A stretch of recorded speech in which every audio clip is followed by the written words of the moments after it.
Hello, Gemini. This is going to be your weekly tarot and oracle forecast. If it's meant for you, it's meant for you.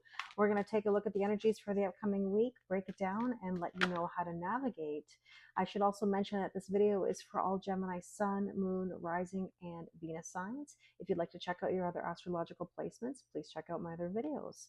You might also be watching this for a Gemini that's in your life. You can look at other videos for their specific sign. Please check it out if you're interested.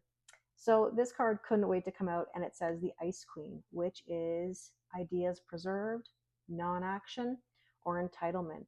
Do you feel frozen right now, Gemini? Do you feel like you're not sure what to do?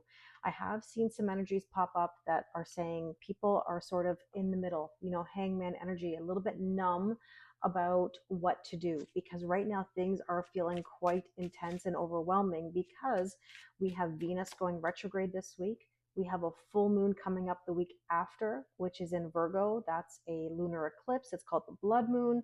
And on top of that, the very next day after that full moon, we have Mercury going retrograde. So there's so many things to consider right now. Let's see what else you need to know. And here we go. Karma, balance, and justice, equal giving and receiving. This is Libra energy. You might have a Libra in your placements or in your life. Doesn't have to be, but there's definitely something here about balance. Now, it could also be legalities, papers, contracts, right? So let's see what else you need to know about this week. And we have here the moon. Oh boy.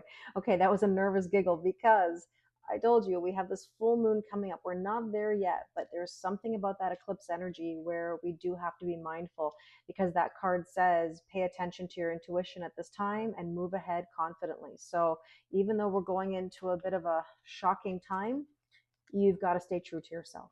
Now let's take a look at the current energy for this week. And we have here the Two of Swords. See, you have a decision. Are you frozen in this decision right now? Because this is asking, are you in the old? Are you in the new? You have some things to contemplate. Let's see what you need to know about them. Interesting. Are you saying no? Are you in doubt?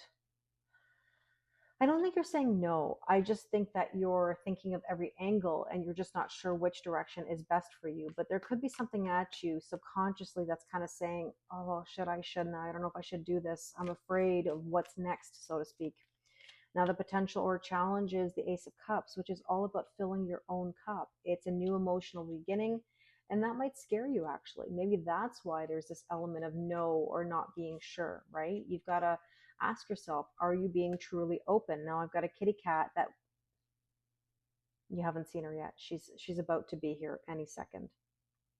Karma, are you in or are you out? See, that's the thing about decisions. I don't think Karma even knows. Now, I don't know if you can see Karma. Oh, you can't, but she's right here. Okay, she didn't know if she was coming in or she was going. So let's see, Ace of Cups, filling your own cup. My goodness, kitty Karma. Well, this is saying it's time. Okay, it's time to make a decision. So I do believe that there is a bit of a nudge here asking you to be clear. Now, what should you focus on today? Karma, what should we focus on today? Well, there might be this desire to hermit yourself. That's the first thing. Second thing is you have to decide what you want. I feel like I'm in the notebook here that says, what do you want? But that is what the hermit is all about. By the way, the hermit is also Virgo energy, which is in relation to the moon because it's a Virgo full moon. You might be dealing with a Virgo or have can't speak Virgo placement. See, it's Mercury retrograde, pre-shadow. Can't get my words out all of a sudden. And with that, uncertain. Very strong messaging here. There's definitely a lack of certainty. But at a certain point, you've got to make a decision and roll with it. Now, your recent past is the Six of Wands. You want the victory. And I think that's what it is. You're worried about whether you're going to be victorious, whether you're making the right decision. But how will you know unless you try? And there's the cake. Celebration. This is also reminding me of the cake analogy. If you've seen that video, it's a great explanation of the twin flame journey, of a spiritual reawakening. It's definitely something to consider. Where are you on the journey? Are you at the top of the cake where you've accomplished so much? Or are you still trying to climb your way up? And so I want you to get to the top of the cake. I want you to have the victory, okay? But in order to have that victory, you got to make some moves and you got to be clear in your decision making. Now, the strength position is the King of Wands. Beautiful. King of Wands is purpose and passion and moving yourself forward. And so with that, we have, let's see, things are changing. They certainly are. Are you ready for the changes? I know it's a little bit scary, but it can also be super exciting. Now let's take a look at the near future, and we have Queen of Swords. You've got to make some boundaries. You've got to make some boundaries. And I think that's what you're scared of, is that if you make these new moves, it may hurt people. It may change the dynamics of things, and that's never easy.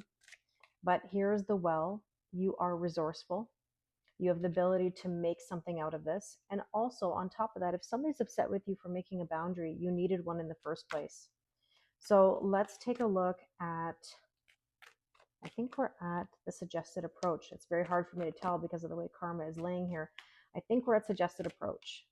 Knight of Swords, moving forward swiftly with some sort of decision. Okay, karma's being a real sweetheart here. She's being very supportive. Now, with that, we have here the ballet shoes. You're resilient. You're more powerful than you even realize. You can do it. Now, what do you need to know right now? We have here the star, healing, blessings, wishes coming true. But you'll never know until you get there, right? You've got to go through the hard times to get to the rewards. And there's the chocolate. Speaking of rewards, this is about love. This is about perfection. This is treating yourself. There you go, just like I said. Now, okay, the hope and or fear is balance, equal giving and receiving. You're worried about whether you're going to get a return on your investment. And all I can tell you again is you won't know until you get there, but you've got to at least try. And the bodybuilder energy is about things building and getting better over time, getting stronger, healthier, and happier. Now, your probable outcome in all of this energy this week is the 10 of Cups. Look at, there's nothing to fear but fear itself. This is your ultimate wish fulfillment, which is really, really lovely. And with that, we have interesting spring energy. I mean, we're not far off from spring, even though it may not look like it here where I live in Toronto, Canada, but it's on its way. And this is about extending yourself. The fishing pole is an energy that says, put it out there, see what happens, see what you'll catch, so to speak. Maybe fishing is an analogy for you, or something you like to do, or somebody that you're close to. Let's take a romance card here to see what else you need to know. And we have surprise. See, you're going to be surprised, pleasantly surprised. It says romantic surprises are on the horizon. Be open to them. This is the key. Be open. I really hope this resonates with you. If you'd like to do a personal reading with me, the link is in the description box below. Thank you very much, and I wish you an amazing week.